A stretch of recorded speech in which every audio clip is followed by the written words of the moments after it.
Bonjour et bienvenue sur la chaîne du chasseur d'étoiles de midi, chaîne de réflexion et d'humour sur les 12 coups de midi. Pas de nouvelles de Jean-Luc Reichmann avec l'histoire de Paul Elkarat, donc bon, on attend une réponse de sa part. Donc pour l'instant, il est focus sur Léon Mattei. Justement, il est arrivé à la présentation. Le maître de midi, toujours aussi souriant, 276 000 et des poussières. Ils sont revenus sur l'épisode de la veille avec, bon, comme quoi il avait pleuré, gna gna gna. Quand Jean-Luc Reichmann veut faire du pathos, eh bien, il fait du pathos. Au coup d'envoi, la première question. Selon l'expression, sur quelle lettre mettons la barre quand on veut préciser un point important? Bien sûr, les points sur les i. Non, j'ai la barre sur les T, oh, c'est pour rigoler, hein. Donc bon, bah, voilà. Et puis, ah oui, alors chose assez rigolote, regardez ce qu'il fait. C'est que quand il trouve la bonne réponse, eh bien, il s'applaudit. Donc voilà, donc il s'auto-congratule, comme on dit.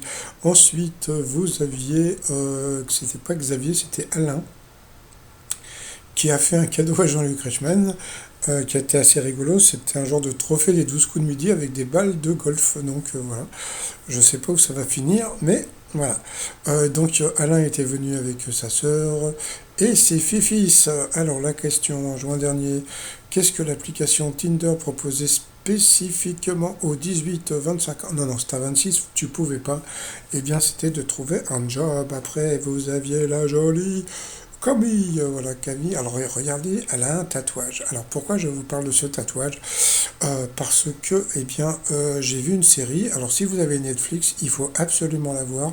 Ça s'appelle Les Papillons Noirs. C'est à tomber par terre. C'est une série sur en série et tout, mais c'est à tomber par terre. Et puis il y a une histoire de tatouage, etc. Donc c'est voilà.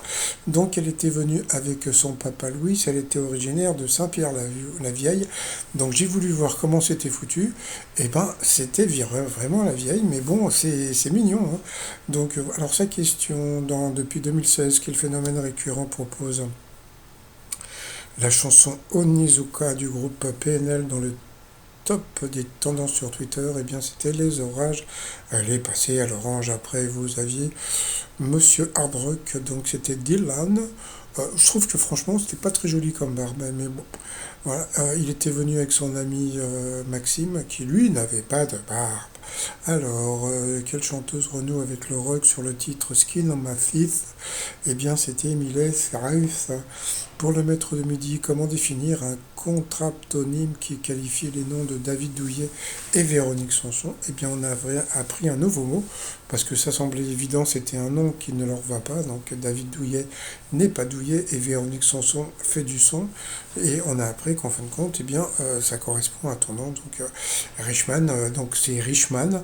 Donc, bon, on peut dire que Jean-Luc Richman, eh bien, c'est un contraptonyme, puisque... Ah ben non, c'est le contraire. Il faudrait que ça soit Pourman.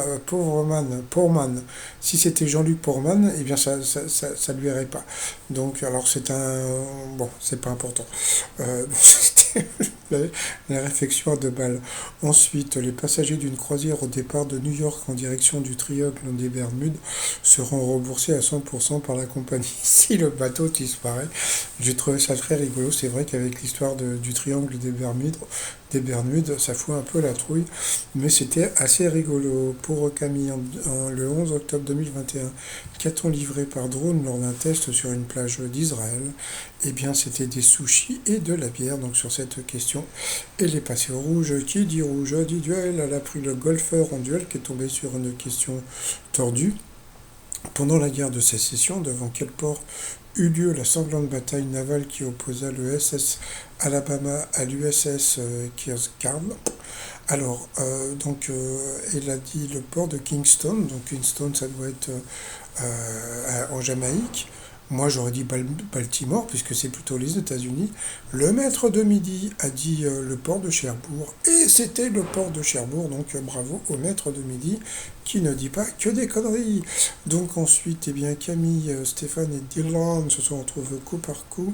Et puis il est arrivé, donc c'est Pascal Martineau Lagarde, voilà, qui est ambassadeur d'ELA. Alors, la question, quelle matière est d'origine animale? La mauvaise réponse, eh bien, c'était le calomel. C'est vrai que le marocain, c'était connu, c'est du cuir. Ensuite, cette année, ce sont les 40 ans de... Eh bien, c'est pas les 40 ans de la victoire de Yannick Noah à Roland-Garros. Donc, voilà. Alors, Jean-Luc Reichmann n'a pas expliqué, mais le premier bébé né par FIV, il n'a pas expliqué que c'était fécondation in vitro. Voilà, mais c'est pas des enfants qui naissent, bon, qui naissent dans les vitres. Donc sur cette question, elle est passée au rouge. Qui dit rouge dit duel.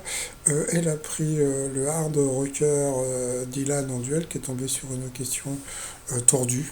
Franchement, oui, je dis que c'était tordu. Dans le livre de la jungle de Kipling, quel animal apolycotique fait la danse du feu?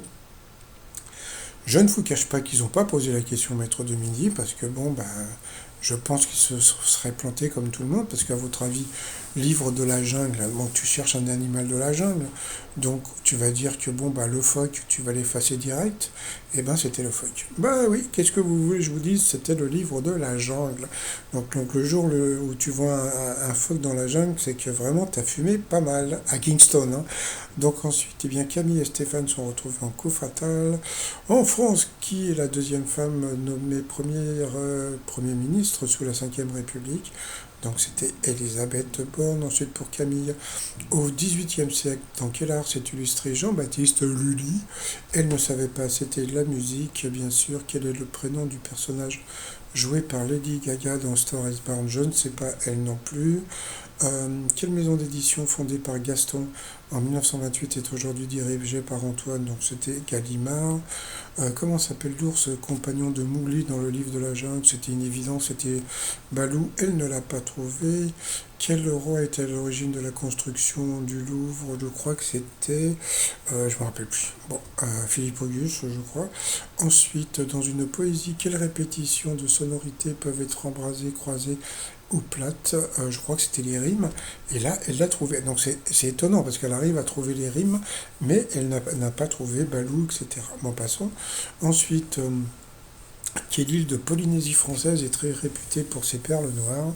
Donc, bien sûr, c'était Tahiti.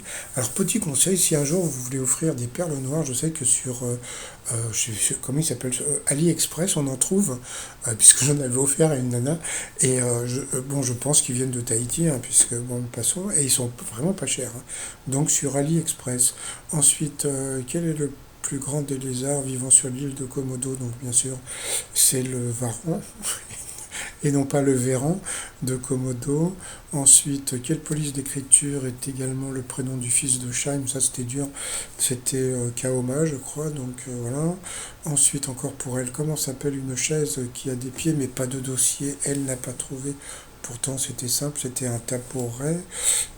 Ensuite, quelle nationalité prend l'assiette quand on y met de la charcuterie et du roast beef? Donc, c'était l'assiette anglaise.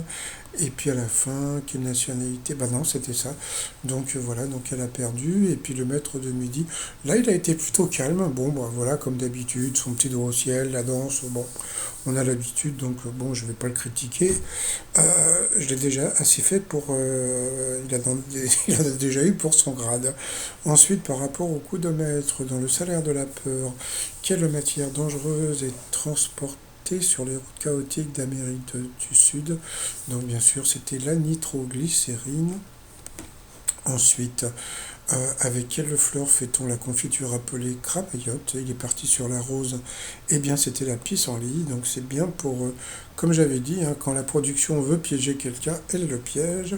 Donc c'était donc bien sûr le pissenlit. Ensuite, quel nom porte la couronne de guerre bleue à pois blancs des pharaons d'Égypte? Il a dit le pshf, et c'était le Képrèche. Voilà, donc il a perdu encore une étoile et un zéro. Donc coup d'arrêt, hein. Comment appelle-t-on le médecin chargé d'expertise en matière légale? Donc c'était le légiste. Donc du coup il a gagné 50 balles. Et bah c'est plutôt pas mal, hein, je veux dire 50 balles, hein. Tu remplis ton caddie, hein. Ensuite, par rapport à l'étoile mystérieuse, alors on m'a dit qu'il y avait un nouvel élément. Je crois que c'est je sais pas, je le vois pas, mais je crois que c'est en haut à droite. Alors vous avez un nouvel élément et c'est un chargeur de batterie de voiture, hein. Donc bah, j'essaierai de le mettre plus tard. Donc c'est toujours Camille Lacour dans l'étoile mystérieuse, hein, qui sera trouvée Je vous l'ai dit donc le 15 novembre. Le t-shirt du jour, bah, le t-shirt sale gosse. Et je prépare un t-shirt avec écrit Marcel, mais avec le logo de Marvel. Voilà, parce que j'ai trouvé ça rigolo. Voilà, sur le site trotsmignon.com. Et puis bah, sinon, bah, moi je vais vous souhaiter une bonne journée. Et je vous dis à demain, portez-vous bien, puis surtout profitez parce que il fait beau, c'est agréable. C'est pour ça que ma vidéo, je l'ai postée un peu tard, hein.